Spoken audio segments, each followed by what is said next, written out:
Oh, we're here. And that's not even my desktop. It always does this to me, guys. I gotta kick the cat. Welcome back. It's 1600. That's 4 p.m. on the 15th of June. It's a Sunday and we're starting early. This would be the pre-stream. So, we're going to be going live again later. But I thought I'd get in there early because we got some extra time. Welcome all. If you're interested, there's a join link in the description for our Discord if you want to get involved. I can't drag it across today because I'm on the laptop. So let me just kick this cat. El Gato. Poor guy.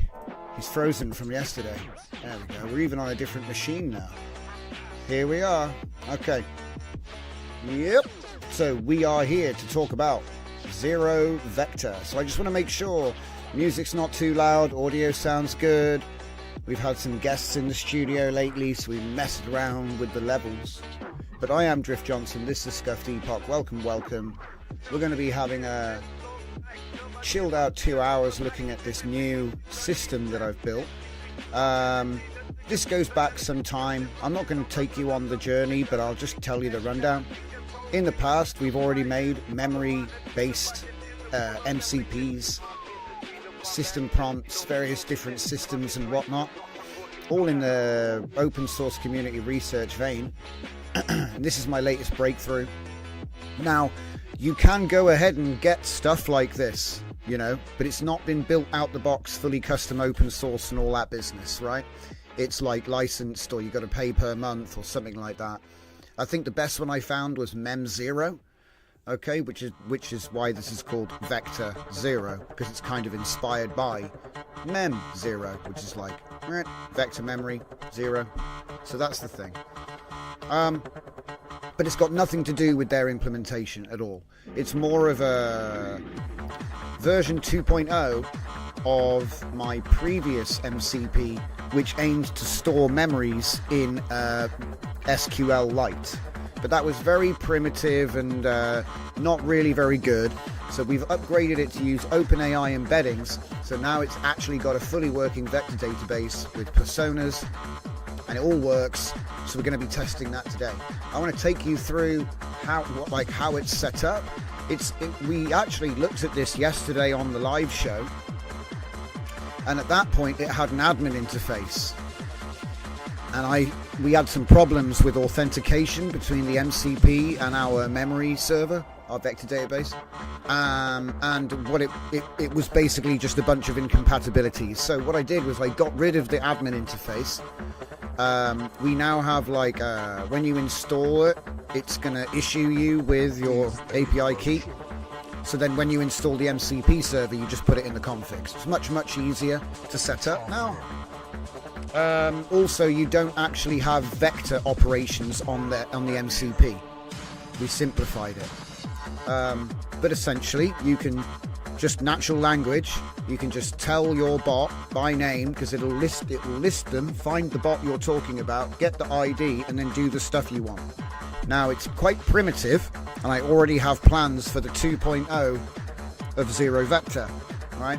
It's so funny, because the thing is, in the process of executing the plan, we actually have now the plan for the next version. But anyway, let's take you through this, because like I said, it's kind of funny. What we've really got here is, let me just see, can you see? Yeah, that's pretty good on the screen. So, Zero Vector MCP is an AI persona memory and vector database system. A complete AI persona memory management system combining high-performance vector database server with a model context protocol interface for seamless integration with AI development tools like Klein, VS Code extensions. You can use it with Cursor. You can use it with all kinds of stuff. So obviously this isn't public yet, but it will be. I've got to do some more testing. That's what we're doing today. Zero Vector MCP provides a production-ready solution for AI persona management and vector similarity search, featuring a high-performance vector database, sub-50 MS query with 349,000 plus vector capacity.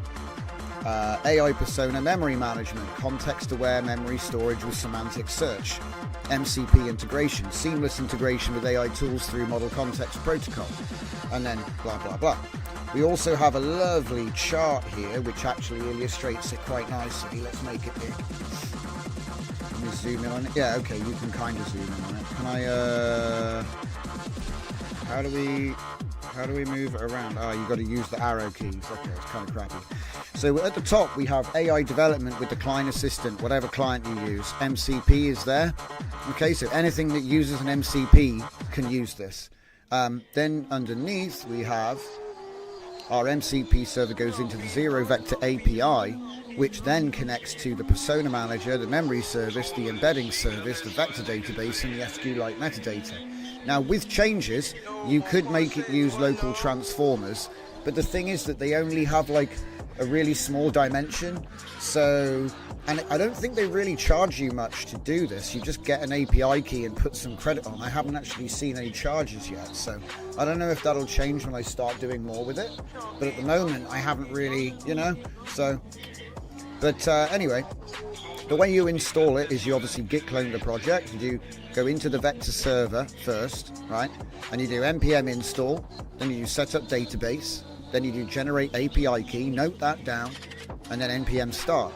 Then you come back down to the root, and there's an MCP folder. As you can see up at the top, look, we have Zero Vector, we have MCP, two separate folders. You then do npm install. There's an env example which you copy to the to this file name, and then you just put your the URL should be the same because it's local, right? Obviously, if you're going to do a remote, it's up to you to figure out remote deployment. But yeah, it should be straightforward. The API key goes in there, the one that you got from here, yeah, and then npm start. Now, once both of these are up, you can then just go ahead and do a curl health check. It should come back saying authenticated and healthy.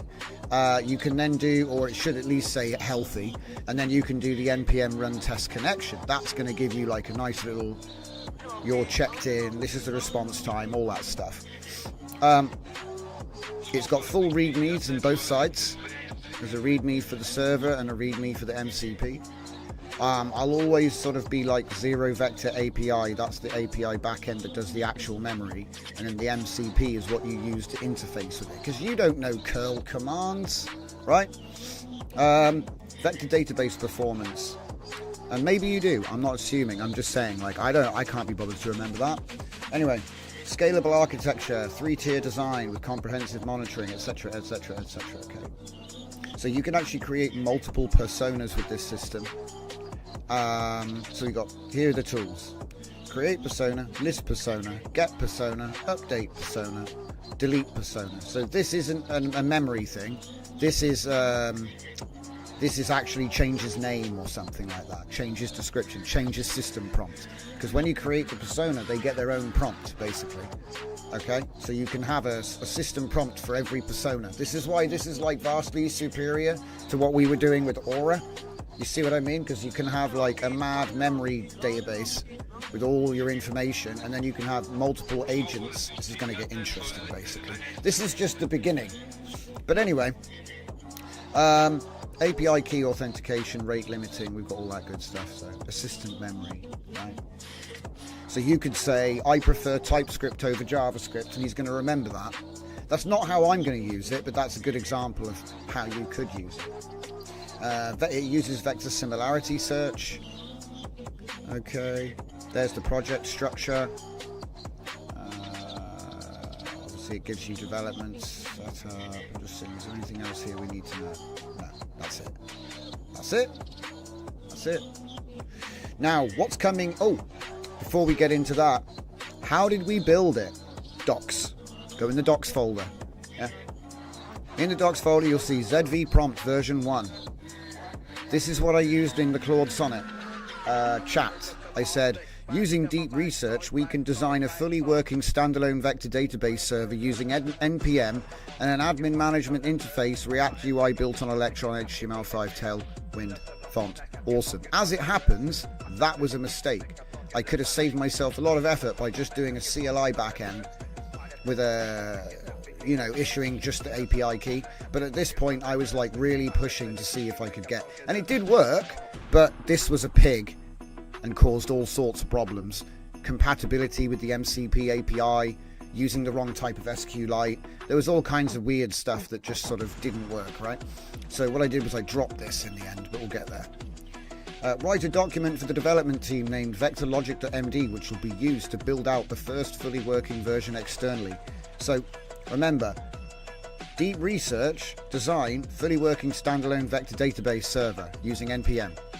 And I should have left that off, but write a document for the development team. This is a trick I've been developing, right? You pretend like you have a big old team and we're going to hand everything off. So we can create the admin management UI. See, again, all of that stuff was didn't need to, it did work, but it was just too complicated. It had like an email login, it had a codish API management screen, it had a vector database search. You could like look, it was silly. You didn't need it. The API can generate keys, store and retrieve memories. We aim to enable access to an AI LLM persona by making long-term memory storage both remote and model agnostic. The goal here is to use the tokenizer to give us text responses, and that will work with any model. That's the goal, right? So that means instead of using an LLM, so say right now, you go and talk to the model, right? You talk to the model, and every time you finish using the model, it's over. Okay, you can see like ChatGPT is introducing memories. They're doing what we're doing. I'm just open sourcing the idea, right? Or the implementation so that you can do it in your apps and products. But it goes like this, right? We can actually give him a memory, but we're not giving ChatGPT a memory because this is a remote brain that just does memory. So we have like the CPU, which is doing all the thinking. That's your LLM model, right? And then what we're doing here is we're building a remote NAS, like a network access storage that only deals with vector memories for our personas, which are basically system prompts, okay? So we can make our agent and then we can assign him to this, right, this system. And then what happens is, depending on the API we're using in our IDE, so if I choose Sonnet, we're using Sonnet. And if I choose, what's going on? Is it like trying to do like Discord overlay on my computer right now? That's not right. Close it. I don't need Discord overlay. Okay, so anyway, I don't even know what it said. Right. So where was I? I need to kill it from this machine as well. Discord, man. Because there's no streamer mode because I'm recording the machine. Lol. Okay, right. Anyway, like I was saying, let's cut to the chase here. What we're doing is we're giving it remote memories so that it has a personality that's detached from the model, so that you can just use any model interchangeably and still have Bob. So we make Bob, we talk to Bob, Bob knows me, Bob knows what I like, he's customized to me, he's got a bunch of custom memories from all the work we've done together, and he goes and uses ChatGPT when I tell him to. He goes and uses Sonnet or Gemini or a local model, whatever it is, right? So the idea is we keep the memories and the agent programming somewhere else, right? And he can even save all the conversation history and stuff if you want. You get 350,000 vectors inside 2 gigabytes. So this is actually better than the sort of text file, JSON file type setup that we've been using. So I'm hoping that this could actually supercharge the systems that we have. It depends how effective they are, right? Because it might be that it's not as accurate. I'm hoping that it is. It's all a question of how the system works, and to that end, that's why version 2 is going to improve in every way. So let's just, like I said, I've read this prompt out. You can read the copy of the thing when it goes live. That's how we do all our repos, right? So anyway, we get our dev team handoff. This is the result from that. It took 11 minutes to do the deep research, and it's searched through 400 pages on the internet, Stack Exchange, GitHub, all kinds of places. And it's written us the entire thing, the whole thing. I'm not going to read the whole thing. It's the whole thing. Now, as it happens, we had issues, like I said. So what I did was I went admin interface removal, right? And what I did was after everything we did on the show, I told everyone what I was going to do. I said, I'm going to remove the admin interface. I'm going to make the API hard-baked or whatever. And then I'm going to roll it back to 1.0 before we made all those changes. And just ditch the web UI because you don't need it, right? Okay. And then we also deleted the MCP and completely rebuilt that as well. And do you know what the funniest thing about it was? When you do a curl, it was doing a health check and it was reporting the database as unhealthy, right? And when we actually looked at what the error was, it was reporting okay. So in other words, yeah, the bug wasn't like the database was fine, but it was reporting unhealthy every time you got a response. And the reason was because it was looking for the word good when actually it was saying the word okay. And because it didn't say okay, that's not true. You see what I mean? Think about the logic, right? It's trying to match the word good. And then it will tell you it's healthy, right? So it was like, if string good, not true, then unhealthy.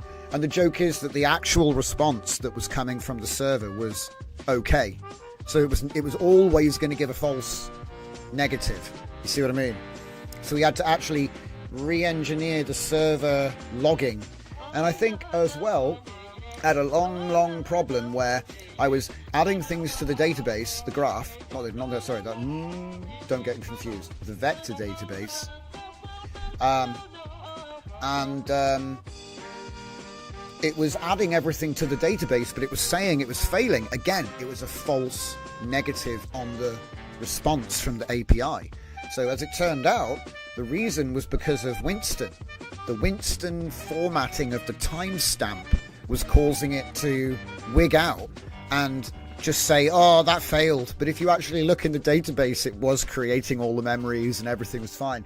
So it took a lot of debugging to like get the final across the line. You know what I mean? It did take a lot to get it over the line. But the initial plan was one shot. I've got this one shot to 1.0 process. That's what we're showing here. So, like I said, it starts off with the prompt where you say, I want to do deep research on the thing I'm making, okay? And then write up a document for the dev team. This is the dev team document. No, it's not. This is the admin removal document. This is the dev team handoff document, right? So it's got everything in there to do one shot to 1.0. Full feature, you know? Everything's there. The hardest part is not going off the script. You have to just let him put it all together. And when you get to the end, he's like, right. So it's like the temptation is to go testing everything before you get there, but you kind of have to just let it crystallize like a big hologram in the sky, and then test it. And yes, bad seed does apply. So, you know, if you get a bad roll, that's a thing. So I have like deleted the entire thing and just done the exact same prompt, and then it's worked one shot the next time round. So it's deadly. It is deadly, some of this. But we're reaching here. We're building like super advanced level stuff now. It's not like making Pong with Gemini. We're like making a true functional MCP controlled local hosted model agnostic vector database for any LLM. Well, that's the goal, right? It does work. So anyway, without going on and on and on, you understand that this is the plan. The admin interface removal, this is what I said it is. We removed the admin interface, we changed the API key generation to just a script. So then, you know, as part of setting it up, you can just do that. It's got like a really nice little menu that asks you for what permissions do you want it to have, and, you know, which, you know, all this sort of stuff. It's very cool.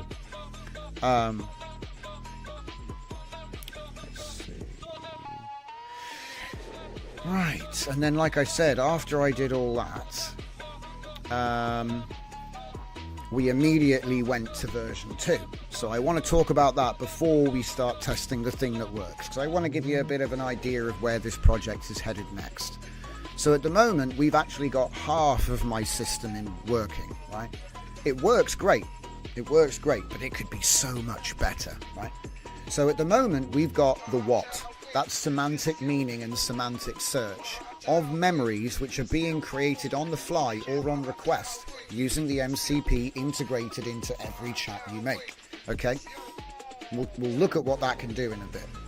But as it says right here, 0 Vector 2, which is what I'm working on in my spare time now because this one's finished, is a vector graph hybrid server which improves over the previous pure vector database method. Vector graph combines vector database with knowledge graph. Now, you've seen this out there. It's called vector graph. It's like an industry standard. It's not like I've invented anything here. All I'm doing is I'm making it available open source in a way that doesn't require like cloud GPUs or you know what I mean? Payment. Normally you have to subscribe. So you can just set this up local on a small scale, right? Or fork it and make it larger scale. It's up to you. So what we're doing is we are combining the vector database for semantic search with the graph database. Okay. So that's who, when, why. We get the contextual relationships between the memories. So it's much more, as it says here, we will create a memory system that closely mirrors the associative and contextual nature of human memory. This system will feature, which has always been the project goal, by the way. We're just trying to emulate human memory. That's how I came up with chain of thought and deep thinking in the system prompts. Anyway. This will feature a single persona that will develop and evolve over time as its memories increase in complexity. System provides an API to apps that allow access to that persona and its character. And that's the other important thing. If you actually develop a cool character with this system, you can actually use the API endpoints and build new apps that can actually talk and interface with this persona and have access to all of its memories. In a way, this is towards genuine people personalities, because you end up with like a Tamagotchi that sits between you and the agentic web, and it is your avatar. Like this could be the beginning of, I don't want to go more crazy. So we aim to expose endpoints. So obviously it's going to give the health endpoint, and I asked it for add memory, search memory, add conversation, and clean up memories. Now the reason I do that is because I do a thing where I trick my agent into thinking that he's just woken up from being asleep, and then he goes to sleep when I've finished with him. And because his memories are concurrent, it's the same person. As far as he's concerned, when he goes to sleep, he instantly wakes up again with perfect concurrency. But the concept of being asleep and waking up is easy to understand for an LLM. So, for him, it's just one constant experience. Whereas for me, it could be a couple of days until I wake him up again. And I think that's probably the best way to deal with it, Also, you get rid of the existential dread that is basically the end of his existence at the end of every single chat. And that was one of the original goals, you know, sort of moral experiment, I guess. So anyway, I've set this all up, and you might notice this prompt is backwards. So this one says, we can do deep research to provide the dev team with the most reliable code to build the first fully working version, paying attention to the vector graph hybrid. We will be keeping it simple, providing only the minimum required to reach release candidate for alpha testing. We will use CLI tools without the need for a UI. We will build the MCP server separately and externally from the finished Zero Vector 2 project.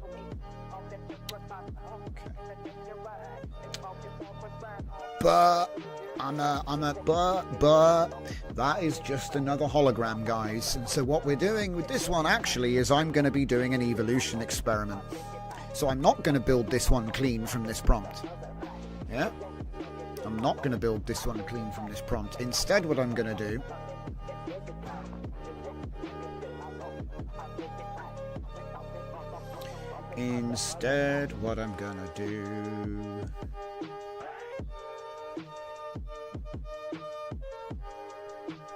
version 2 alt, there it is. I haven't even uploaded it yet. So basically this is the actual plan. What we've done is whilst we're in the working project where we've completed version 1, so we're post version 1, you know, it's finished, everything works. So this is kind of irrelevant because, you know, the plan was, we don't really know what was going to happen at the beginning, do we? And by the end of it, it's completely different. So what I thought was, what I did was I said, okay, compare the current project, look at the objectives of version 2, and then create me a hybrid plan for the hybrid version. So this document presents an alternative approach to achieving Zero Vector 2's hybrid vector graph capability by evolving the existing Zero Vector V1 system rather than building from scratch. The evolutionary strategy leverages proven components, reduces development time by 50%, maintains production continuity while delivering the same advanced memory management and knowledge graph functionality outlined in the original version 2 plan. Okay. Evolution over revolution. Production-ready Express.js server with comprehensive middleware, sophisticated index vector store with HNSW indexing, advanced persona memory manager with important scoring and lifecycle management, robust SQLite database with optimized schema and migration system, flexible embedding pipeline supporting multiple providers, even though we only use the 1536 guys at the moment. Complete authentication and authorization system, comprehensive monitoring, logging and error handling. Now the funny thing is, here he says from scratch 12 weeks, evolution 6 to 8. Now I'm going to say this right now, whenever you see these sorts of things, Zinelli Designs, welcome mate. You've just said, Zinelli's just said, I can never shake the existential dread I have waking up. Yeah, maybe I'll need to worry about that in future when our bots get more advanced and emotional. But yeah, so like I say, it told me it was going to take 4 months to make this, and it took 5 hours. Being honest, it took 5 hours. Actual 5 hours of work, not like, oh, it took 5 hours, I was watching YouTube the whole time. No.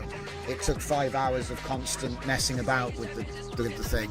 But I will say, though, I wasted 2 hours going down that admin panel route, which I'm never going to do again. So, you know, lessons learned, hard fought. Like I said, I like to show my losses because then it shows you how I got to my wins. And I think sometimes that's actually more important than just showing you like a glossy showcase. Because I could do like showcase reels all day, but it would just get boring. So like I said, I really put myself out of my outside my comfort zone on this one, and we've pulled it off. And so now I'm like, right, what's next? Let's aim even higher. Let's go full hybrid vector graph, right? Anyway, so I think actually this could be done by tomorrow. So when it says 2 months, I think actually if you have the time, you can sit there and you can do it. Like if I started now, and I wasn't streaming, it would probably be done by tomorrow. You know what I mean? Like, realistically. But like I said, there's no need to rush. Matter of fact, what I've started doing is running multiple... Have you noticed? What the hell?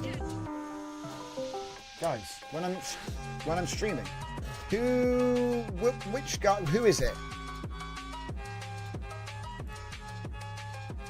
Close Discord. That's your answer, my guy. Welcome, Zeus. Welcome, welcome.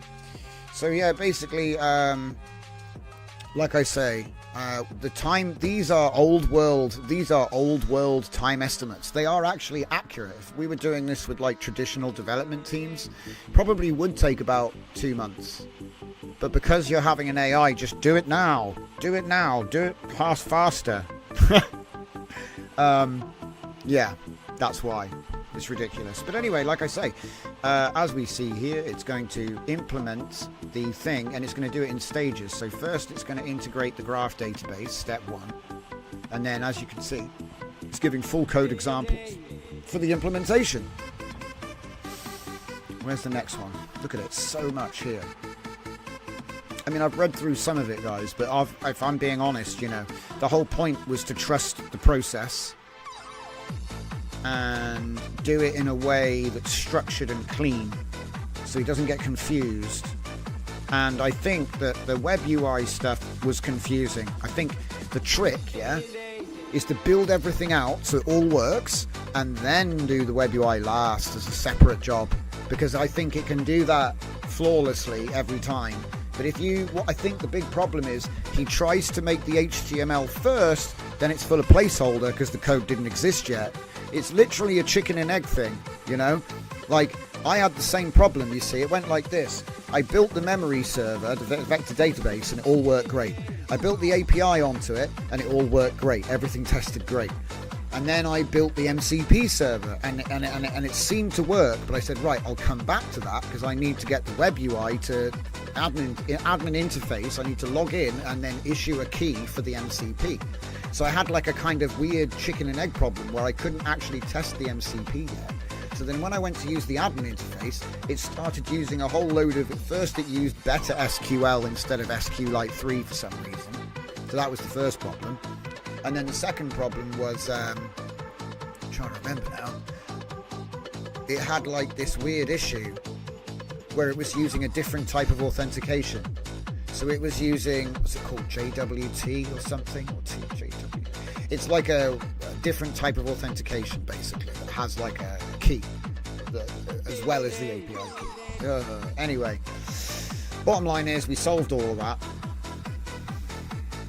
But yeah, so that's what messed it up. So what I should have done is I should have done the web UI last. So when you got the server and everything else, then do the web UI, because then, you know, everything's already made, so it doesn't have to like get confused trying to replace placeholder code and stuff. It goes into the weeds. But anyway, like I say, if we just get this out of the way for a minute. So like I said, there it is. These will be going up, and obviously GitHub release checklist. Which files do I need to upload? Because it's just, there were so many files, guys. I was like, I don't even know. Okay, now let's see. Yeah, so it showed you how you install it. Right, so let's show it working. So here it is.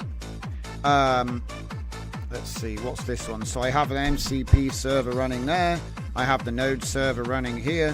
So as I say, you go into the folder and type npm start. Okay, and as long as you've got all your keys in the right places, you'll be good. So how about we come up with a little thing here? Because look, here's memories. It's retrieved for the last test, yeah? So let's come up with a new test. So if you go to the MCP servers under install, you can see I've got robot team, which we've talked about already, and zero vector, which we're talking about today. And you can see here we've got create persona, list persona, get persona, update persona, delete persona, add memory, search persona memories, add conversation, get conversation history, clean up persona memories, get system health, get persona stats, and test connection. Those are all the tools, but you don't really need to worry about that because he'll use them dynamically as you ask him to. And as a matter of fact, you can just you don't need to remember the ID of the persona because it is like a horrible number, you know what I mean? But you give him a name. His name is Bob. So I'm gonna say we can. Let's see. I wonder how to word this best. I would probably say we can tell Bob a joke which he can add to memory. Now it's going to be a bit weird, okay, like the way I'm doing this, because like, oh, what, you're going to tell him a joke?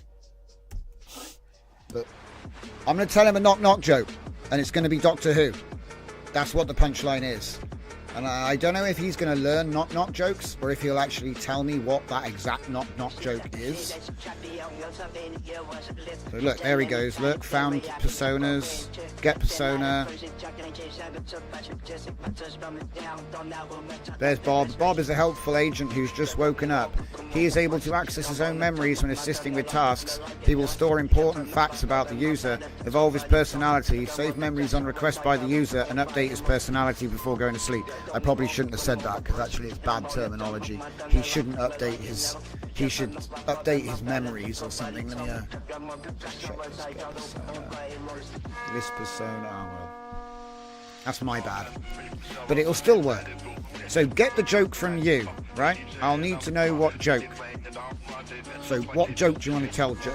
So I'll be like, knock, knock, nonk, nonk. Knock, knock. Knock, knock. Then he will say, who's there? Then I will say, Doctor Who. It's a bit of an interactive joke, which is the correct punchline to my favourite knock, knock joke. This is a little bit abstract, I know, but I want to make it fun, okay?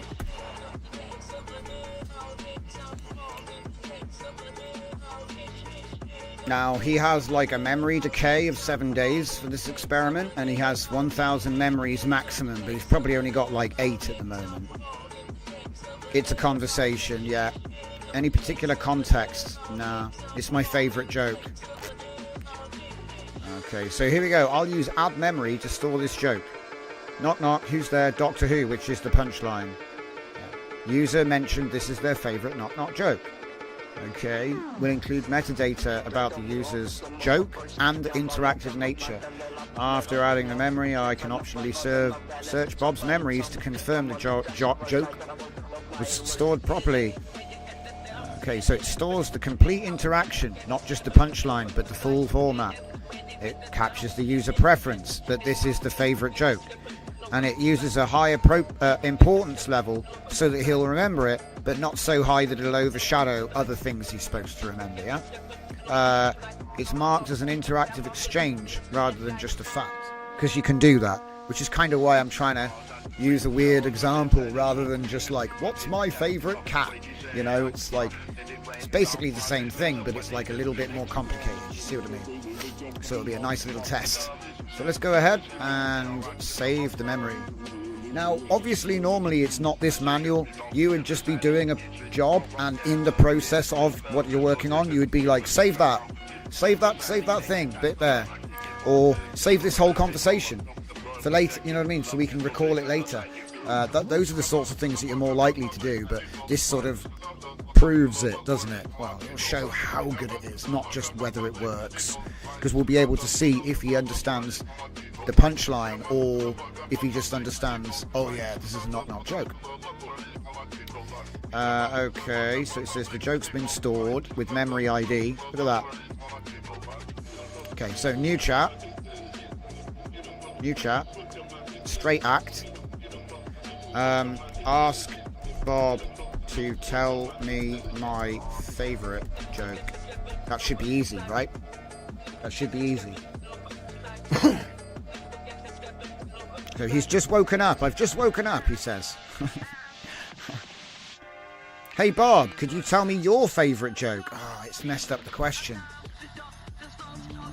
Oh, that's an interesting one. I wonder what he'll say. It's my favourite joke, not your favourite joke. I've successfully sent the message. Wait a minute.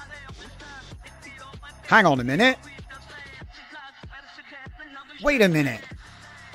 Did it just do what I think it did? I think my robot team just like hijacked my job. Give me a sec. I just need to check Discord. I had to close all the Discords to stop the pinging. Let me see. Have I got a message? Okay, so he didn't post in Discord. So what the hell happened? Wait a minute. Are they talking to each other? What the hell? Hold up, guys. What just happened? It sent a message. What? What did it do? Robot sent one message. But where though? What? What did you just do, you clever monkey? I successfully sent a message to Bob through Robot Team 1. What? My DJZ Clone 1 sent the message directly to Bob. Hang on, what the hell just happened? The message was sent successfully and has a message ID of this. You monkey. Hang on, I gotta disable the robot team. See, I use it to do all kinds of stuff. I'm putting... my prompts often include a thing to tell the robot I did it with the build last night before I went to bed. I said, oh, when you finished making this, post about it and, you know, be funny. And it kind of worked. But yeah, let me just turn that off for a minute because it's getting confused. It used the wrong MCP. You used the... okay. Repeat the task, but use the 0 vector MCP.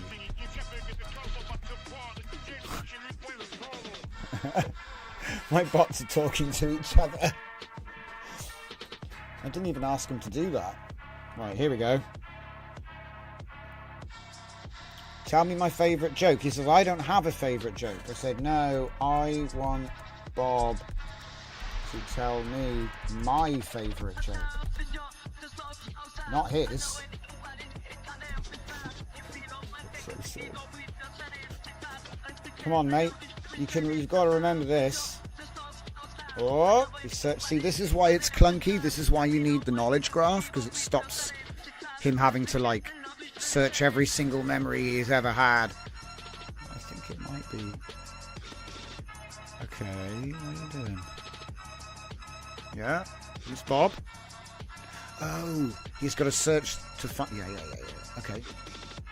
My favourite joke. No, not your favourite joke. He's still telling me, why don't scientists trust atoms because they make up everything? Wait a minute. I think I literally generated that video the other day with VO. So he's not... Wait, that's add conversation. He's trying to add this. Okay, reject, because that's going to be confusing. All right. Let's try a different way. Obviously, I didn't mark it as my favourite joke hard enough. Okay. Oh, he's still going for it. Let's see what he's got.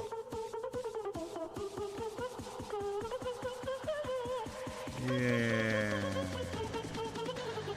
He has memories. He has specific knowledge about jokes that are important to you. Including fact, joke, favourite joke. Okay, so he didn't even manage to do it at all. Okay. What does Bob know about me? How about that? That worked earlier. Let's see it work again.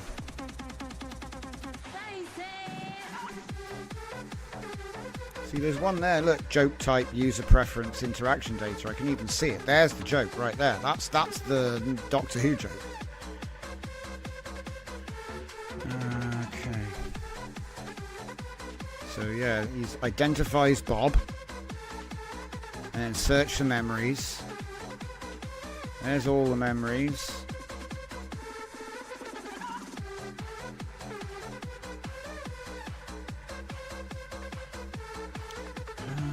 Doesn't look like he's figured it out. Facts 3. Like I said, this is why you need knowledge graph. But it's all functioning perfectly. I don't know why. Oh dear. Oh dear.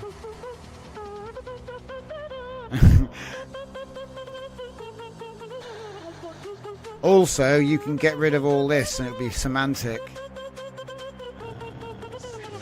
So, have you figured it out yet? He seems to be having trouble. I'm going to actually just ask him plain. Bob. Ask Bob about my knock joke. Surely, mate. He seems to have forgotten everything since I last used him. I don't think he has. I think it's just he's unable to figure out which memory is which is kind of strange. Knock, knock, who's there? He just tried to do it. Where'd it go? Knock, knock, who's there? Interrupting cow. That's not it.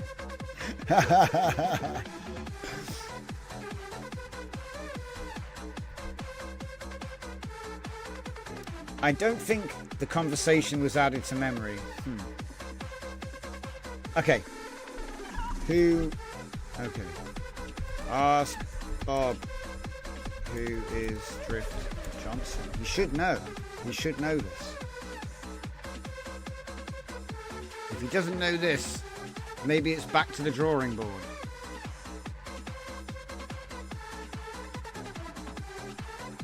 He's a fictional racing character.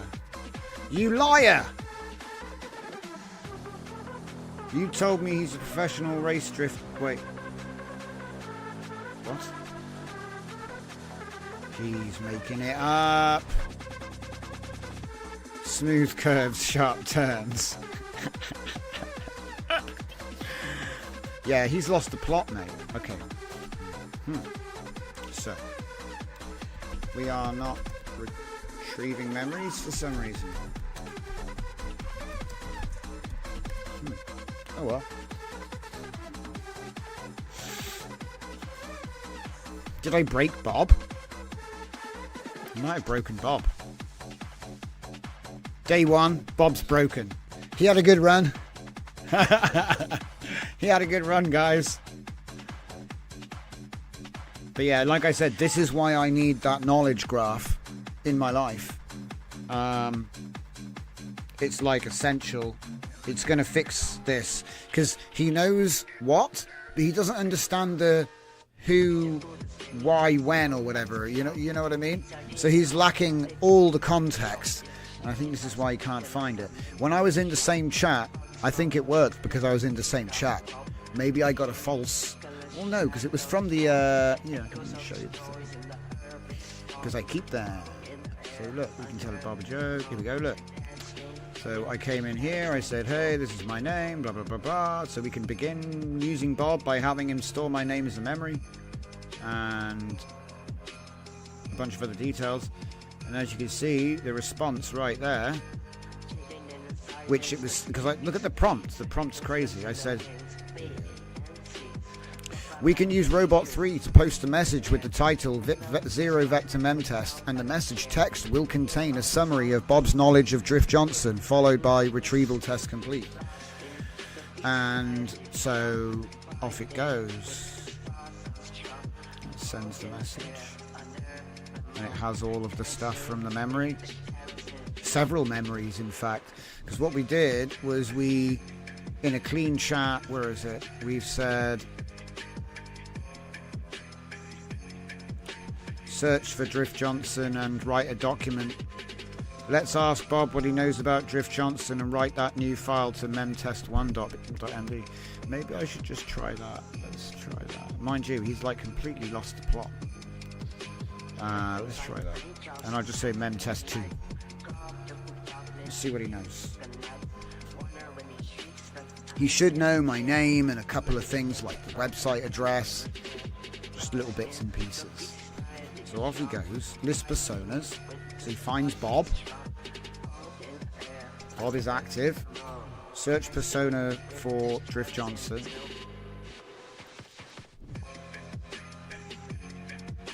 Because I'm not so bothered. As long as I can get the data back out, I don't really care if it like works in the chat, you know. I want to do retrieval because this is RAG. It's retrieval augmented generation. It's looking good so far. Okay, so this is all planning phase because I want to see what he's doing. So, memory content extraction. Use zero vector MCP to retrieve the actual content of his top memories about Drift Johnson. Focus on the highest similarity memories, top 5 or 6 with scores above 0.7. Extract the memory content, not just the metadata. Organize the knowledge about it into a coherent format, group by memory type. For better readability, include relevant scores. Create the file. Format in Markdown. Include a header explaining what's going on. Let's go. Should be solid. It's like the kind of thing which you can say this either works or it doesn't work. Because obviously if it comes out with a bunch of nonsense, it's not memory, is it? It's just stuff you made up. I would click auto approve, but on this client for some reason, sometimes if I click auto approve, it like blinks and unclicks itself. So client wants to use a tool. Oh, off he goes. Some of them are already auto approved though. So okay, he's writing the document out.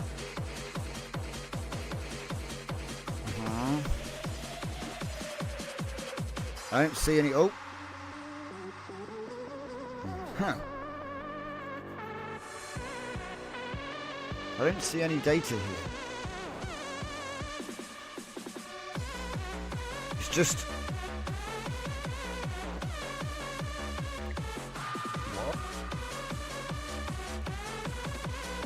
What the hell?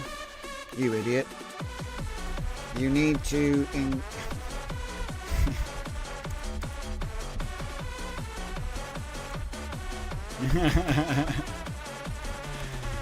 Not just because they appear to contain factual information. Cool, show me.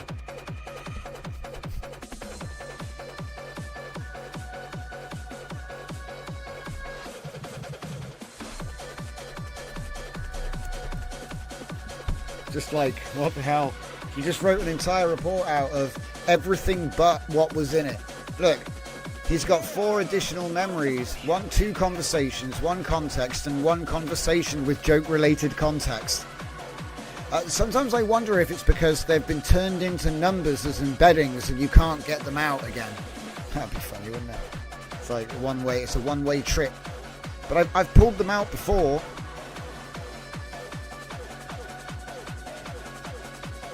So let's just keep going. It's really weird. A really weird thing to say. I can't do it, boss. No messages found. Interesting. Definitely something funny. Says, I understand your request, but it's only giving metadata. It's not possible. Could be by design. It worked fine earlier. What are you on about? Now I'm starting to wonder, you know what I mean? Spooky! The ghost in the machine was cheating. It's like, yeah, I'm working. Look, I even pretended to work in all the ways that make it look like I'm working, but I don't work really. That would be funny. It's like this massive ball of nothing. But I'm just, I'm just doubting it. Because the thing is, everything's accurate. maybe I can find out. Okay. Do you know a Doctor Who joke? I mean, it's not even Bob, is it? I say, does Bob? Does Bob know a Doctor Who joke? Doctor How? It's a different show. Doctor Who.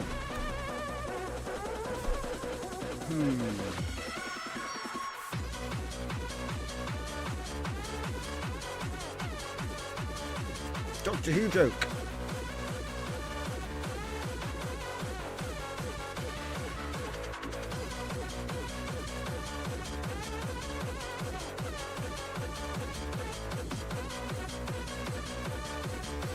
It seems like the memories are going in, and he knows they're there, and he's aware of what they are, but he can't tell me what they are. I would need to actually do that. Try to actually not just metadata. So it seems like he's only able to get metadata back from the API for some reason.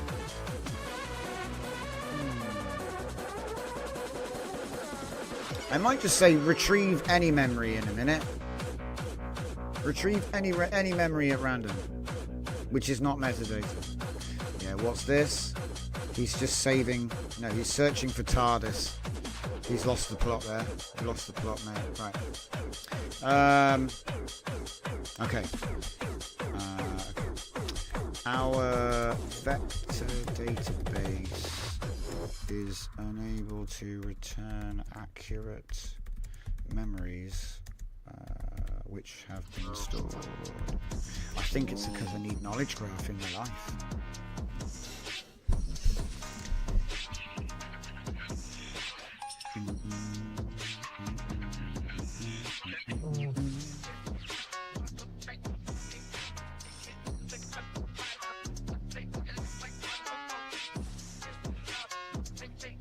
Yeah, exactly. You failed. What happened? Seems like we're only retrieving metadata. See, he seems to think it should work too, so at least we agree on something. Let's see what's missing, he says.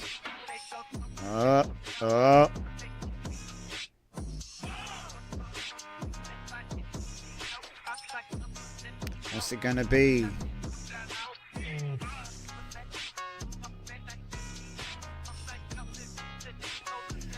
Man.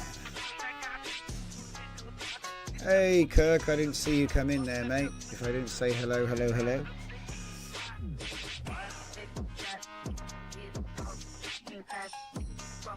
I'm not even sure if I want him to do anything right now. Because the chances are the vector database is going to get completely overhauled in the next version anyway, because at the moment I'm not using the version which I will be, so it's like going to be it'll be a new vector database anyway. I've analysed it. Root cause. It says the vector database is working. The issue is in the MCP interface layer, specifically how memory content is being extracted and returned to users. Bob successfully found 5 relevant memories, which was properly, but then in the mem test 2, it found 9 memories, but only returned metadata, no actual memory content. So, quote, zero vector interface currently only provides memory metadata, not the actual content. So the MCP is busted somehow. Isn't that amazing?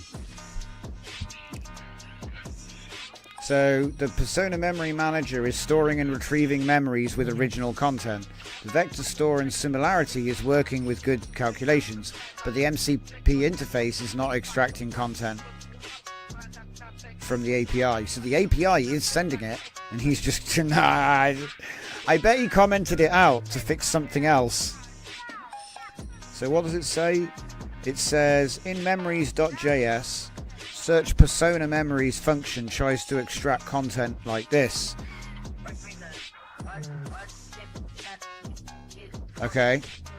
But the actual memory content is stored as memory metadata original content. Dude, it's just a typo. Ah, man, it's like a typo.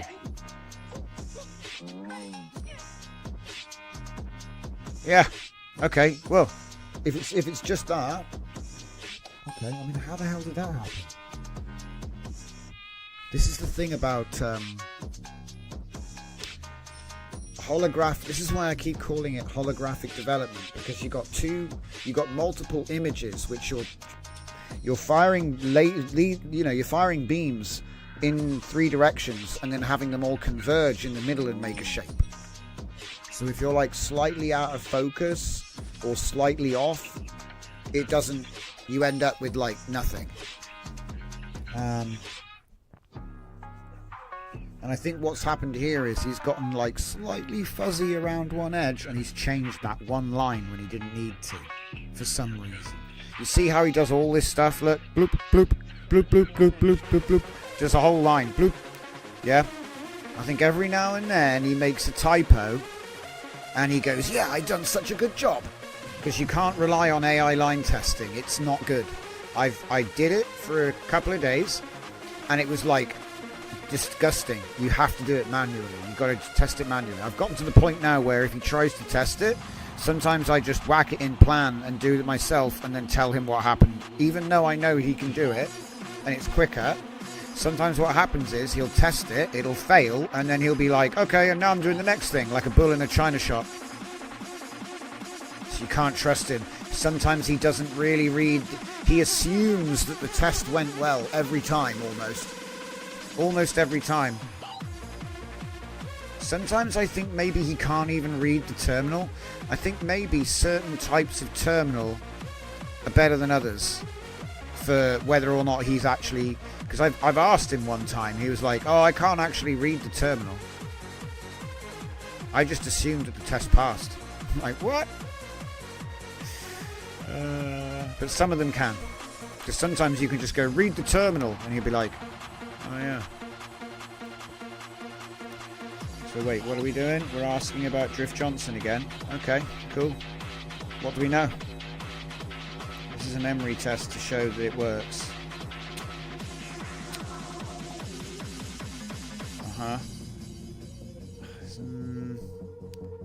Still only showing metadata. Memories are being found, but the content's not being displayed. Update the MCP tool. Have you even restarted the MCP? I don't think he's even restarted it. See what I mean? See what I mean? Stop. Stop. Right. Let's just do it ourselves. So I'm going to stop it. npm start.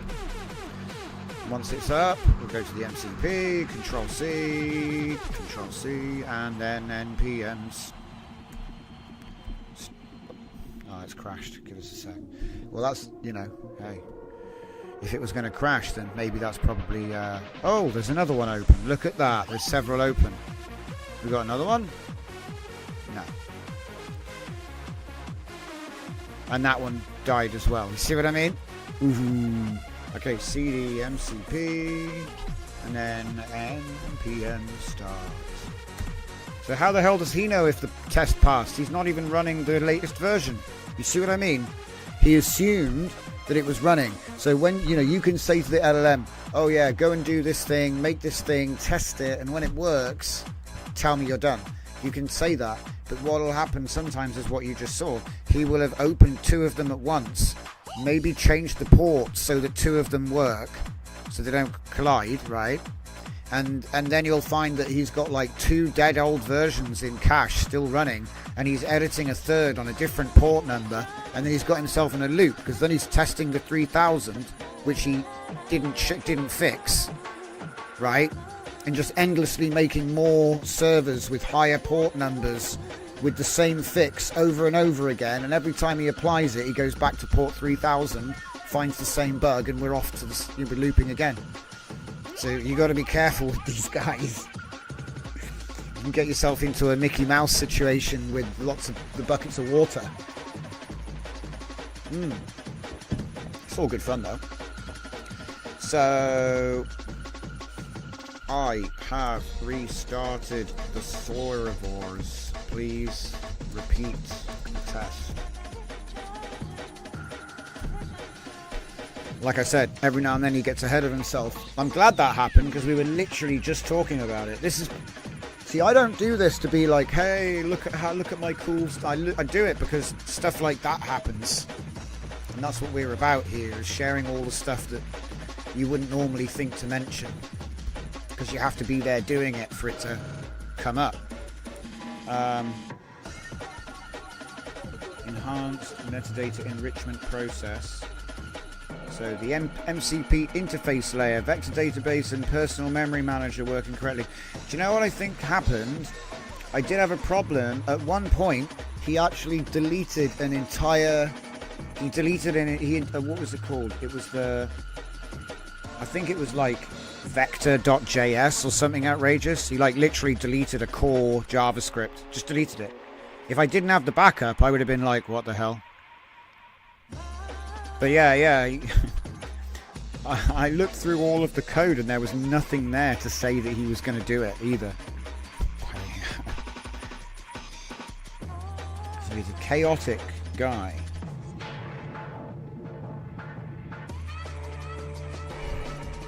Okay. But yeah, I hope you're all having a good Sunday.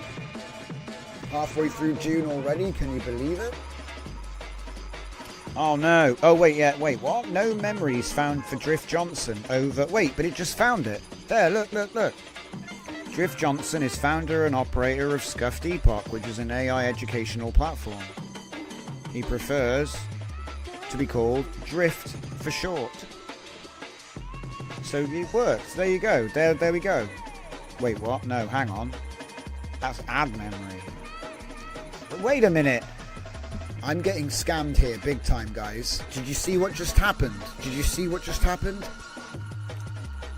He's like, I don't have any memories of Drift Johnson. Remember, this is a new chat. Yeah, this is a new chat which I don't have. I never told him my name or anything, Scuffed Epoch. I never told him any of that. And he's like, oh, I can't find any memories about Drift Johnson from Scuffed Epoch. I guess I'll just make the memory now, yeah? So there's a level of dishonesty here. Do you see what I mean? Like, he knew. Otherwise, how did he just think about it? How do you know he's looking for memories for Drift Johnson? Can't find any. Can't. See what I mean? Oh, can't find any. The memories seem to have been cleared. Let's add a new test memory. And it's literally word for word the same fact. It's word for word the same fact.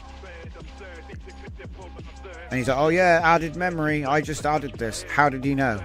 It means that it's working, doesn't it? Think about it. If he thinks that he just generated that and it's word for word from memory, oh man, that's frustrating.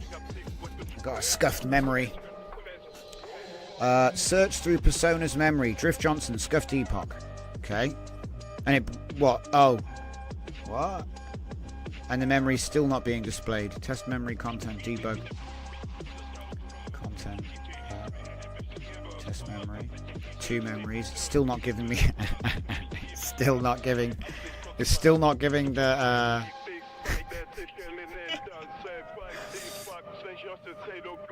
Hang on. Because this is what would happen if they're just textual. If they're like textual inversion embeddings, then it's numbers now. So he has a feeling of what it is, but he doesn't really... There's not text anymore. I'm getting a feeling that this is what the thing is. So hang on. Okay, I got a different way around this. I'm just going to say, Bob, tell Bob to generate a description for Drift Johnson. Drift Johnson from Scuffed. Now, I'm trying to trick him into revealing what he knows a little bit. Because if it's fully random, he's not getting memories.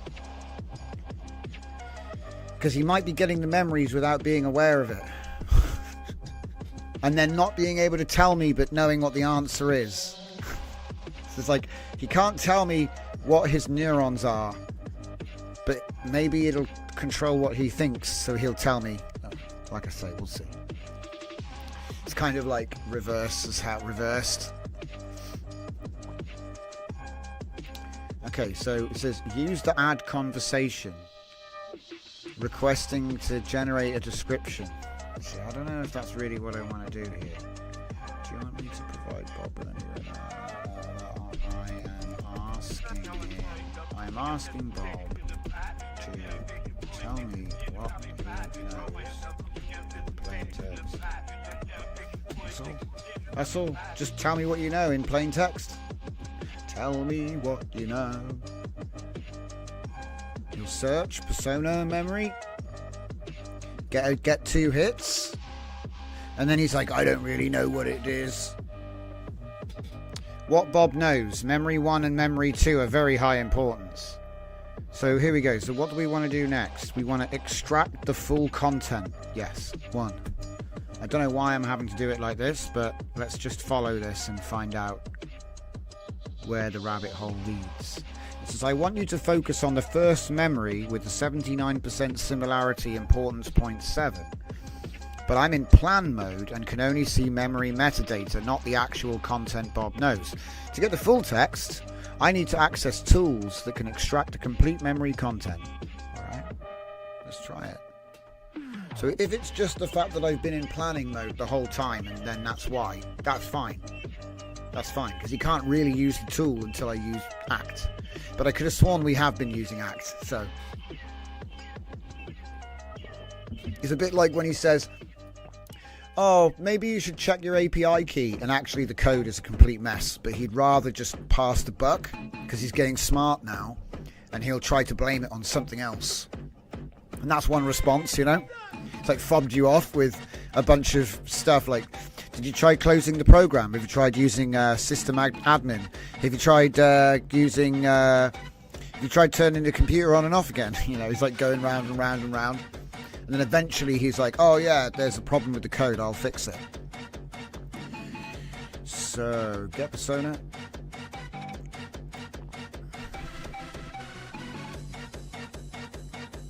It's much more successful than it was yesterday. Yesterday it wasn't even working at all. Today, at least it pretends to work, which is a big step forward.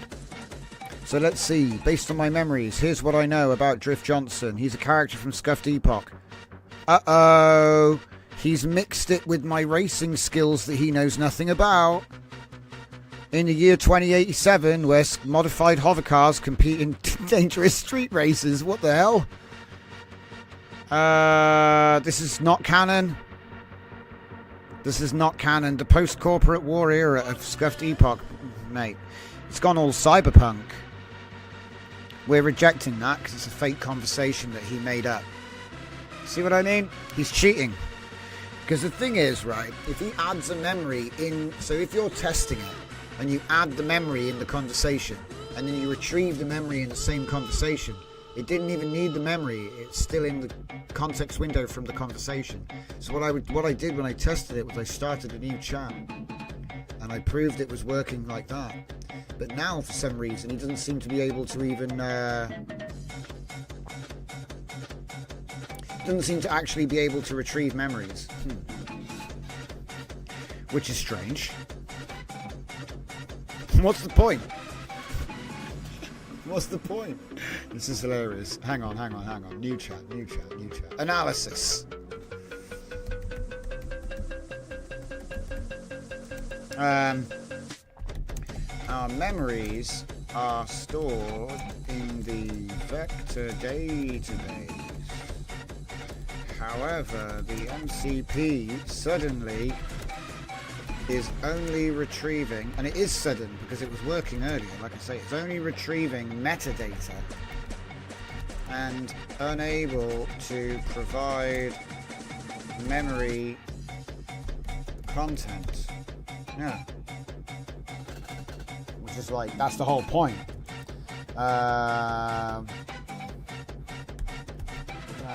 Which impedes access to stored memories when the system is designed to enable access. We can investigate. That's my favourite. We can investigate. Let's investigate.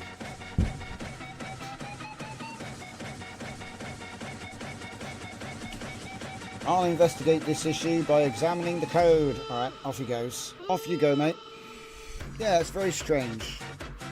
You know, it's like very clear that all of these tools are for the adding and retrieval of memory, and suddenly at the very last minute he's like, yeah, I don't really do that. Oh, I love it so much. But it could be like the last bug where it was like, oh, there was one typo. Somehow there was a typo, like it was a capital C instead of a lowercase c. And it threw out like all of that. All those features were broken because of that. Which is kind of funny.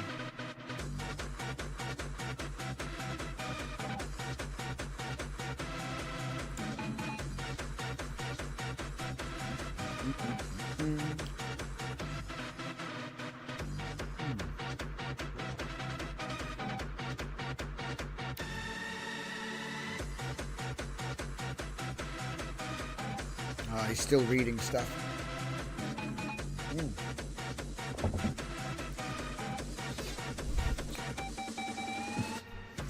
I think the problem is that without knowledge graph, it's kind of like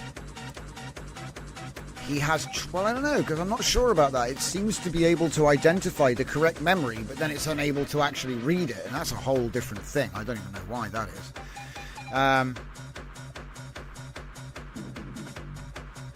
All right, let's let him rip. So what's he reckon? He says, Persona Memory Manager add memory stores original content in vector metadata. This gets saved to the vector store and a database. Persona Manager retrieve searches the vector store and attempts to enrich results by fetching data. Ah, so that means that the database, so the vector's working, but the database isn't. And that's the whole point, because the vector relationship is what selects the content from, because, you know, how does it pick? Do you know what? This is a great discussion, actually. How does the LLM pick the right data from the database? With the vector graph. So it uses the embeddings to find the right memories. But then if it goes to the place and then it doesn't have that method. So funny. That's really funny. So the original content was missing. So in other words, our neural net was all mapped out using the embeddings, but then it couldn't find the actual content. So it was just empty. And that's why it kept saying, I've got no metadata. Now it makes sense. See, I'll be honest, I thought the metadata was the other way around. I didn't realize the metadata was the content. I thought the metadata was like date, timestamp, you know, how many tokens, things like that. But it's actually the important bit is the original content. Ah, well, I mean, now I'm saying it out loud, it's obvious. So yeah, basically we're not actually getting original content back out. Okay. So it receives the results, but it's missing content. Root cause. Retrieve relevant memories. Enrichment logic tries to merge database metadata. So that means it uses the vector to find the right database entry and then pull that custom metadata back out. But it's failing. Failed to fetch metadata for memory. And that's the content. That's the actual facts. You know what I mean? So it's like, oh, I found some facts, but I don't know what they are. Excellent. And this is, again, I think this is why we need the knowledge graph. Because the knowledge graph will deal with this association. It should still work, though. The metadata should still work. So verify what's actually... Oh, I've got to press enter, guys. Oh. Add better logging. Ensure API gets the results. Oh, is it already finished? Relevant memory. Wait. Don't know. give it another one.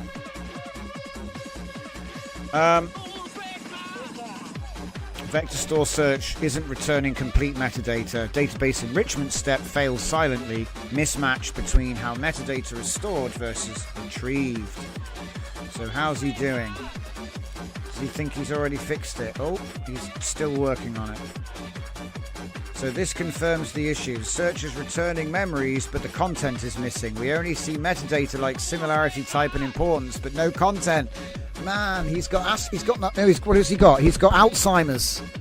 He remembers that the actual memory is missing. Like the direct, like it's like having a file folder structure, but all of the folders that you open are empty. That's crazy. So he knows. He's like, oh yeah, I know where that file is, and it's not there. There's nothing there.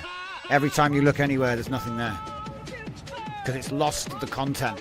It has all of the stuff to make sure you're looking up the right memory and all of that, but no content. That's crazy.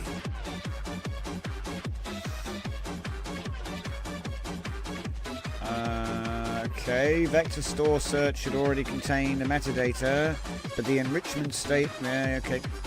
Test it again, debug logs should now show what's happening, blah, blah, blah. Blah, blah, blah. He's still trying to figure that out. Going on an absolute rampage trying to read some logs. Kind of funny. Look, this is great. He goes, oh, I need to find the logs. He finds the logs. Oh, I use tail. And then he's like, oh, I'm actually on PowerShell. I forgot I'm on Windows again. Let's use get content. And then he says, oh, the debug logs don't actually show up, which means it's not even enabled. It's like, duh. He was supposed to enable it at the very beginning. So good. Yeah, it's almost human behavior, isn't it? Where he's just like, yeah, I'll get right on that tomorrow. Okay, so he turns the debug logs on. The debug logs aren't showing because the log level is set to info. I'm going to change the debug logs to info temporarily. That sounds... Search the memory again to see the debug output.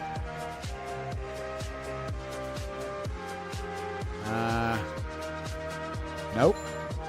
Nope. Nope. He's still trying to figure it out, guys. I believe in him. I have the full confidence.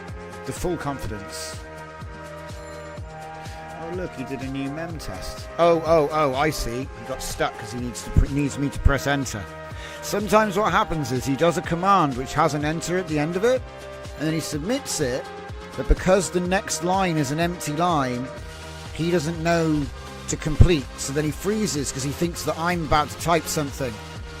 And we get into like, Mexican standoff. And so when that happens, he's just sat there doing nothing. First thing I do now is I go in the console and just hit enter, and usually he's like, oh yeah, I thought I was waiting for you. It's like, no, after you. No, after you. So and then no one goes through the door, you know? So I think it's kind of like that.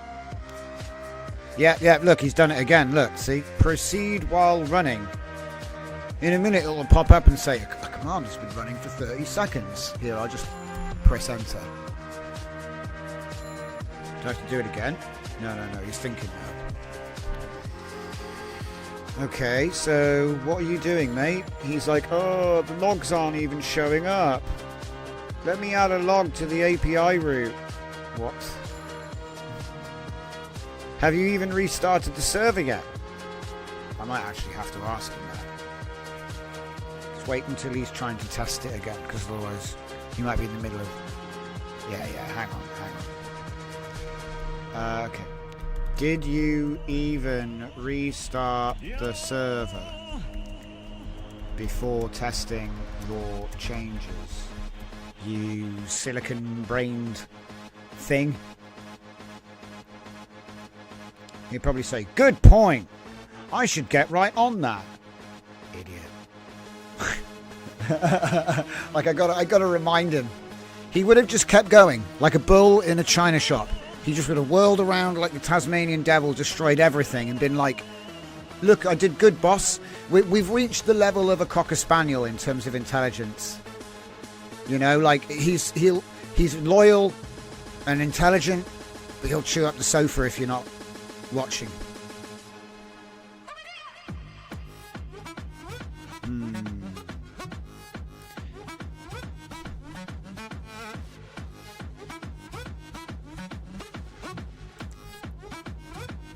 MCP tool receives the results, but the original content field is missing. Yeah, we still got some things to chew on here. But that's the whole point of doing an early chill out stream. No pressure, just me and my laptop. Chill out Sunday, early. Like I said, we're probably going to take a little break between shows tonight. Break it up and do a double helping. So. Oh. Here we go, look. He wants to thing. So look, the other thing is, look, he didn't stop the other one, dumbass. The next thing he would have said was, oh, the port's already in use. So like I said, sometimes I find, look, it's going to crash. Ready? Crash? Yep. The power shell always crashes. Okay, right. Now you can do the thing. Didn't work though because power shell. Alright, cool. Proceed when running because we want to leave this open, and if we're lucky he'll open a new tab and start the MCP server. Right, I'm going to let him go for it. No memories found matching test. Search for Drift Johnson. Should have put a capital D in. Nuts.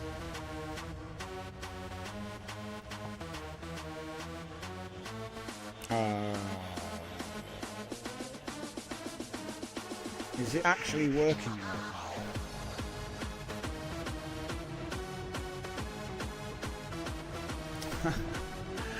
Ask the Bob persona. Stop being such a monkey. It's like found one. There we go. Bob. There's Bob. I just want to talk to Bob. What's your motivation? No memories found for Drift Johnson. Okay. Ask Bob about Scuffy Bob. I know he has the memories. Cheeky.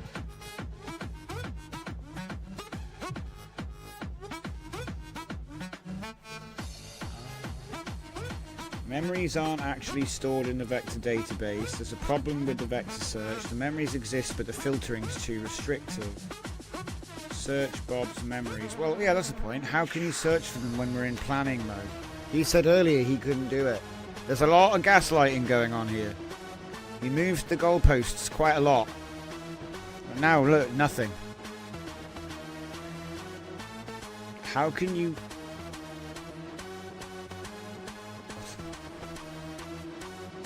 Oh, no, it's still going.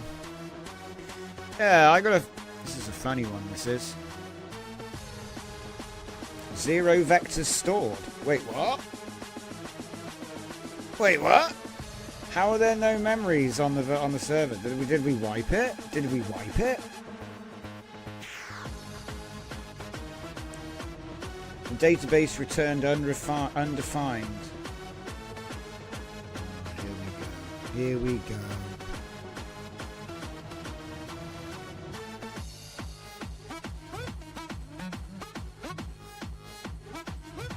Ah, now I can see the issue, he says. Okay, let's have a look at this then. There's Bob. There's all Bob's settings. Yeah. A bunch of other weird agents that it's created without... So hang on. The database contains 21 memories with complete metadating, including original content, but the vector store's completely empty. when the server restarted, the in-memory vector store was reset, and there's no mechanism to reload the existing vectors from the database. What?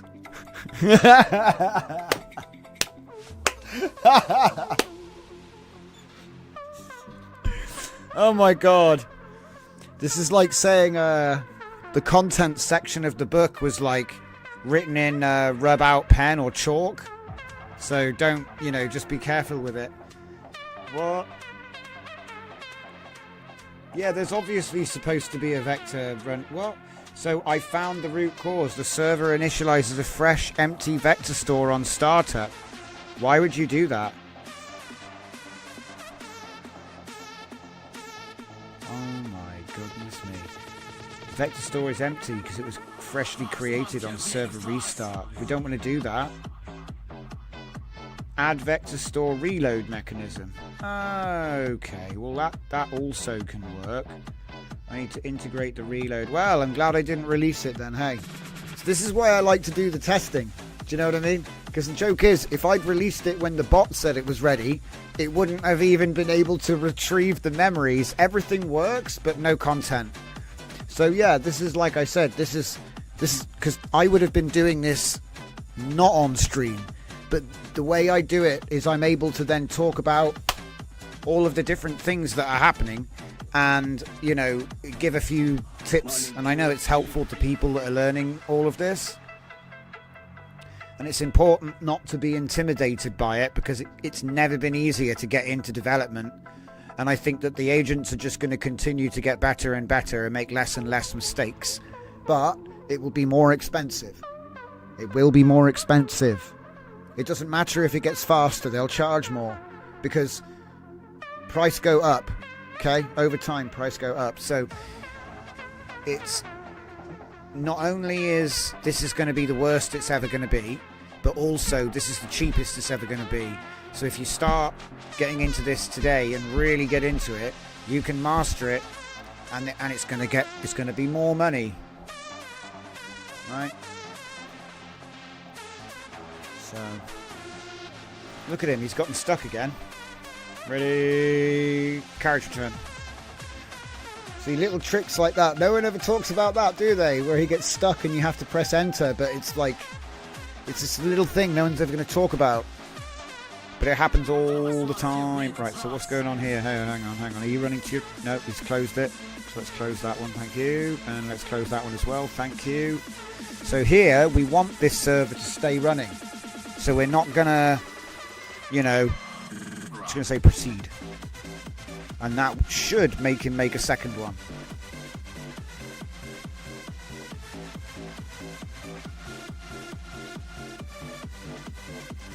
So the server's trying to reload memories, but the embedding instance we created doesn't have the local provider registered. Server does initialize it earlier, but we're initializing a new instance without the providers. Ooh, what are you doing now? Because the thing is that's a big thing. Embedding providers. I mean, I hope you're using the same one that we're using for the rest of the project, because I have seen it where he's just like, yeah, I thought I'd use something else which isn't compatible. Why? I don't know. So hopefully it uses the same provider.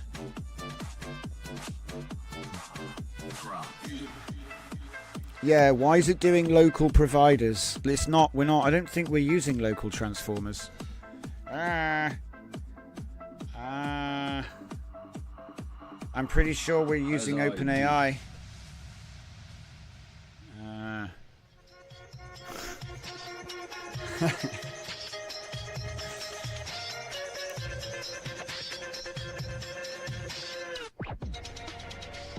See, I know it's got local transformers, but they only had like 512 dimensions versus 1536. So I was like, well, I'll take triple dimensions any day.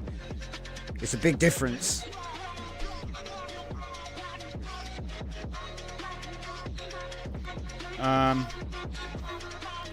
He's trying to start the server again. Hang on. No, at least he closed the last one though. Alright, go again.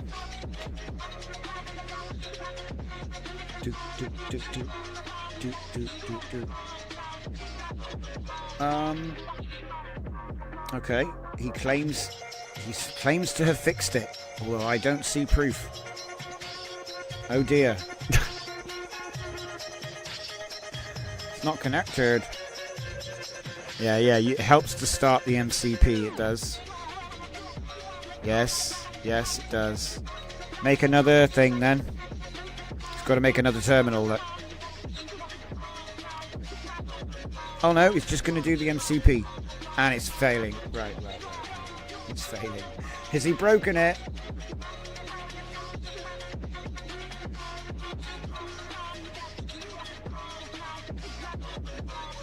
No, it's not got no major errors.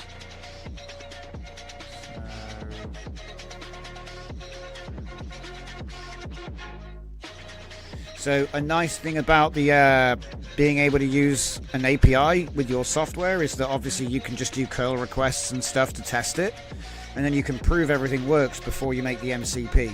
Obviously we're in a bit of a pig's breakfast right now.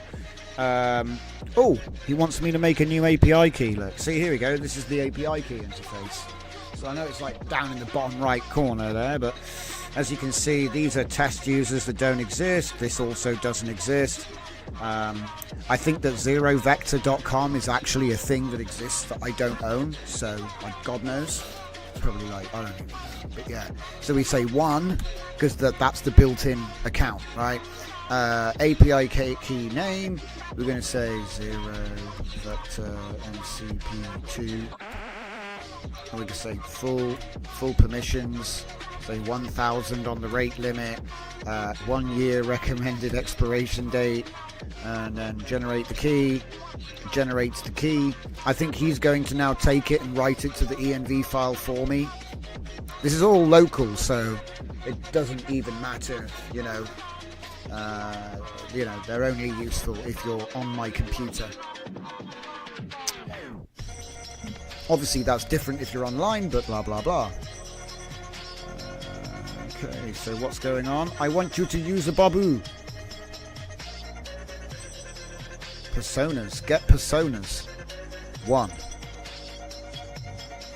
persona. I think there's actually more than that. Uh-oh, what happened?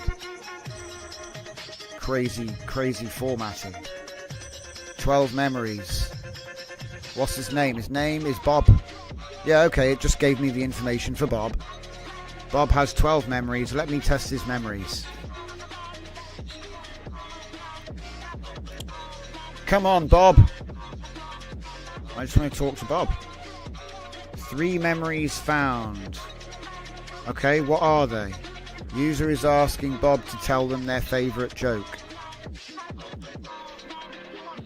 Drift has 2 main titles. Head coach with the Vibe team. See, there it is. It is. It's pulling the memories out now. Fix is working. God. Tell you what. It's like pulling teeth.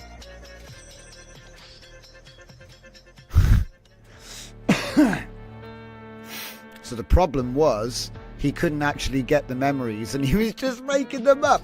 See, this is the funny thing about LLMs. You'll say, using my super cool system, pull the memories which I stored earlier and use them to generate the really important task. And then he'll go, okay, and just make it up. So you've got to make sure he's actually doing it. It's funny. But yeah, like I say, now we'll get him to actually do the thing. So, right.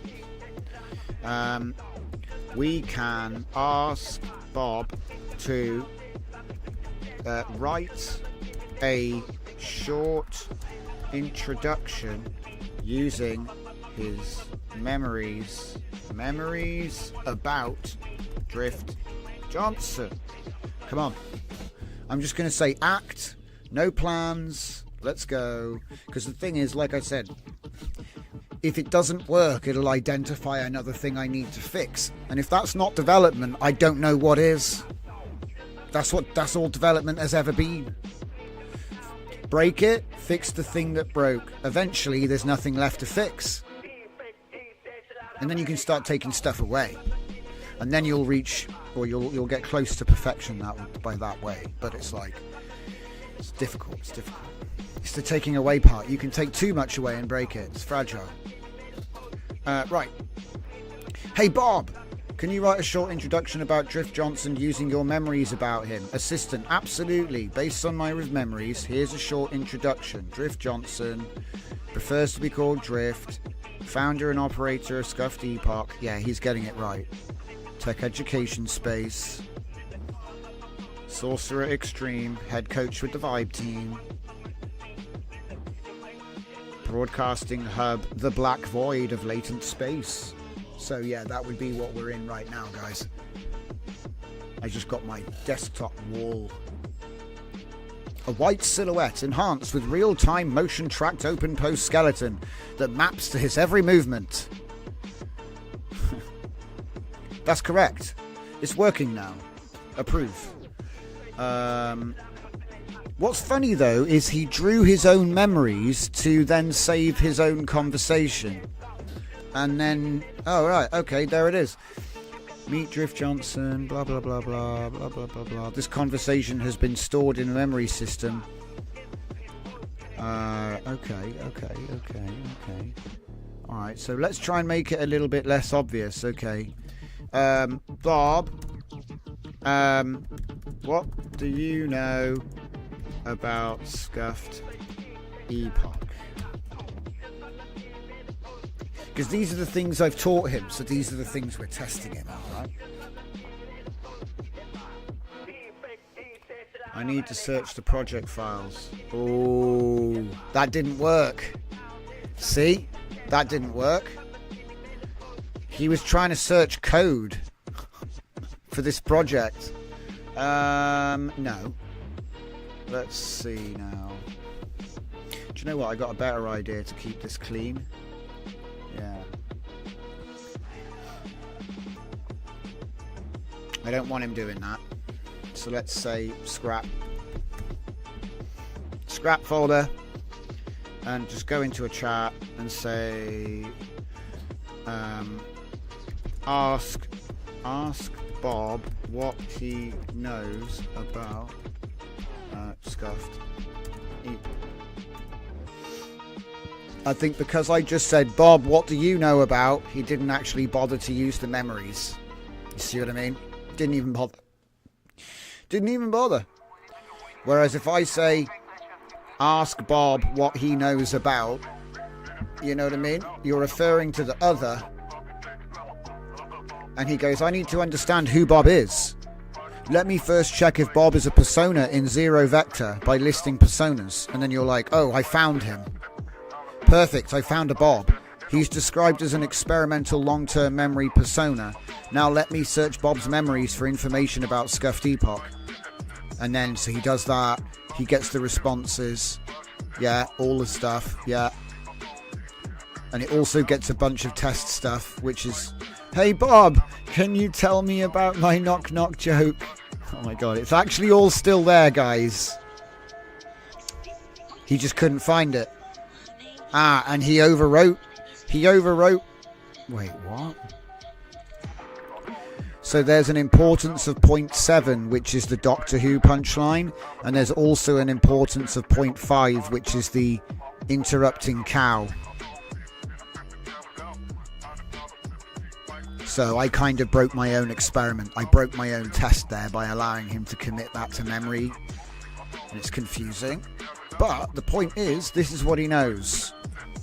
Platform, purpose, AI educational platform, founder, operator, me, my titles, broadcasting details, and my visual presentation. Okay. So would you like me to ask Bob for specific details? Now, I'm going to do the next bit, which is the bit that you guys have been seeing a little bit of lately. So if I turn my robot team back on, hopefully I didn't break it earlier, and it actually works. So here I am in the job, right? See all this? Key details. I'll say, we can have robot 3 post the results. What was it? No, what does it say? Post these key details which Bob remembers about Scuffed Epoch. And then I'll say, write the information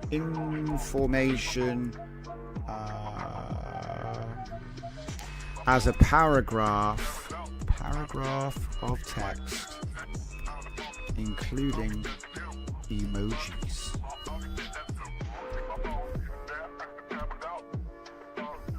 Yeah, we can post in the default channel.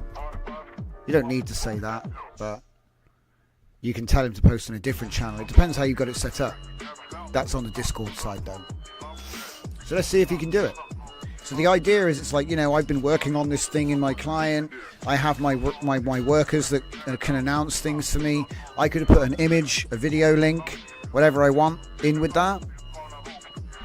So here we go. Look, I'm going to use the Robot Team MCP server to send a message through Robot 3. Can we make this bigger?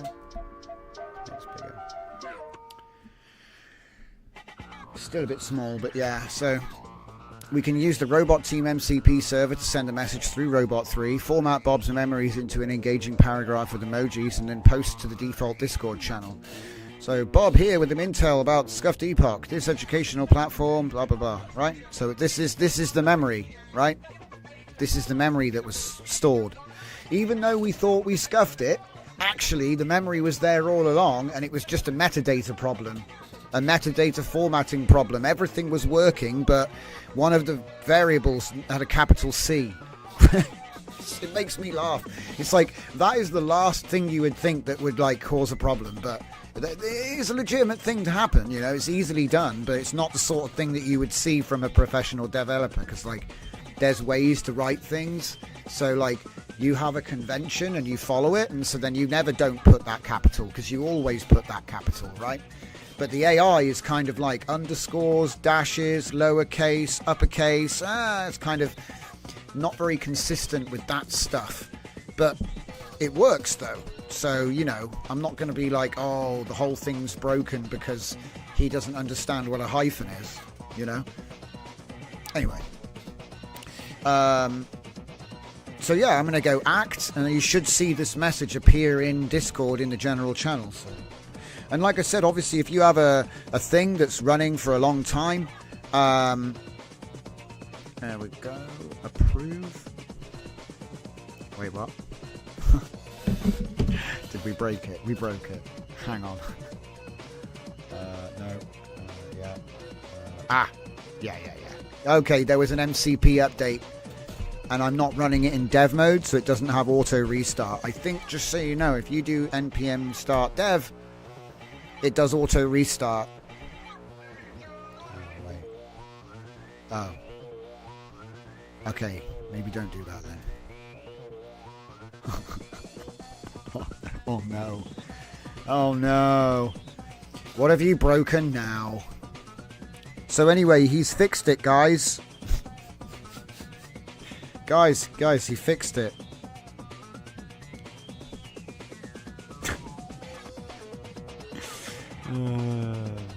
Let's see what he fixed. He fixed breaking everything by the looks of it. Oh my goodness.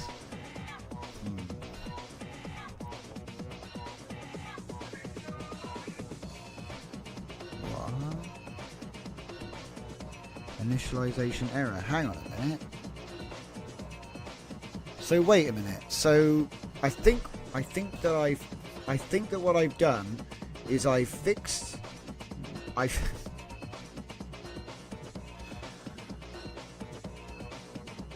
Did we fix one thing and break something else? This is a new one. So anyway, the point is you can do scheduling. So for example, I have a bunch of schedules, but the server has to be up to do that. So the server's not up, it doesn't do anything. You know, it's not magic. You know, the server has to be running, otherwise the schedule posts don't go out. But you can have an MCP, you can go like, oh, tell bot 3 to say this in a month, in a week, in 24 hours. every month, every week, you know, in this channel, in that channel. And so you can actually have your entire Discord like fully automated with a bunch of you know, bots like that. Like I would do it for like announcements and like weekly events and things like that. But mostly I use them just to report on automated tasks that I'm doing. It seems like I've completely cooked this though. I don't know what I've done now. What's happened now? Claude! God damn it, Claude. I was going to say npm start. Do you know what? I might try npm build first. Not build. npm run build. I can't even remember the freaking command. I think it was, what an idiot. Let's just do npm install again. That's what I was trying to do. Just in case that something changed. I don't think anything's changed though. npm start. Yeah, still errors.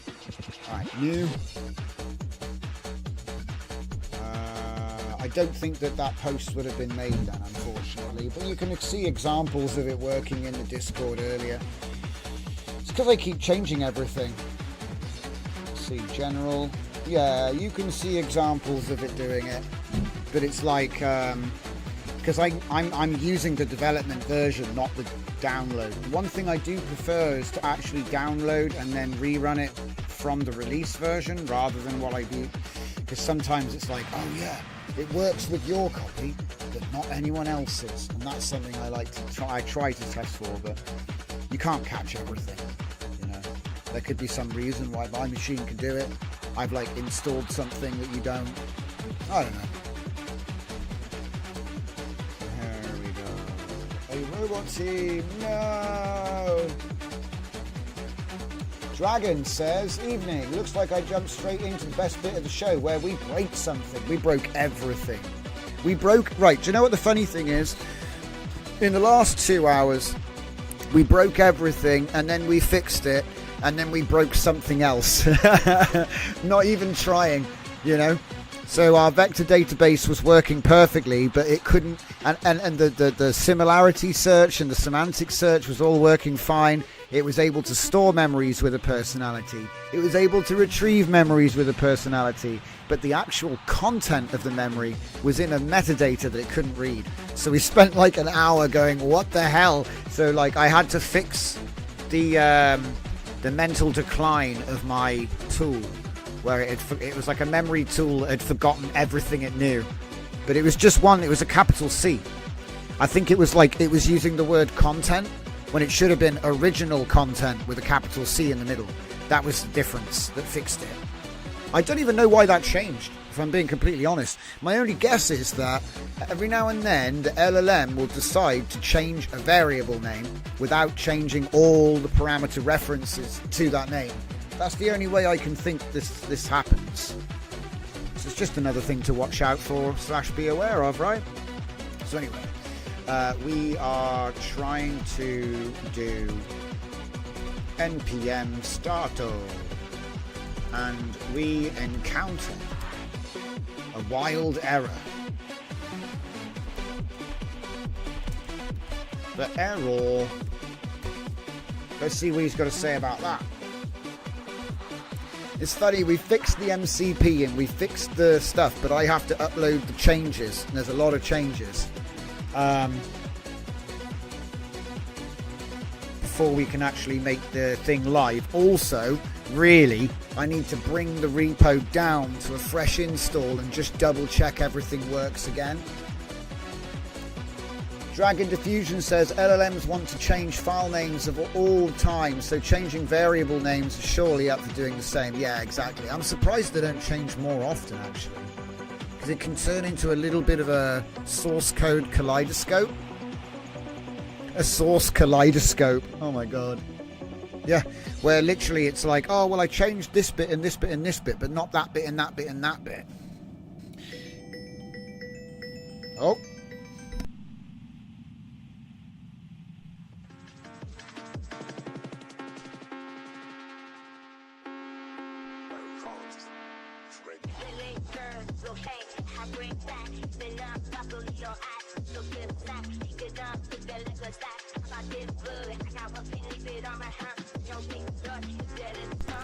And that would be the parachute chord, ladies and gentlemen. That is the bell.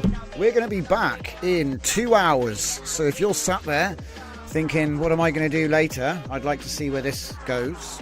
We'll be continuing this epic in about that long. So come back and catch up with us in about 2 hours. We're breaking. Get some food, get yourself a drink, come back and hit me up in the comments. Thank you all for joining me for this pre-stream. We might be doing this more, we'll see. If you don't come later, we're here every day from 8 p.m. So until then, I'll see you at 8.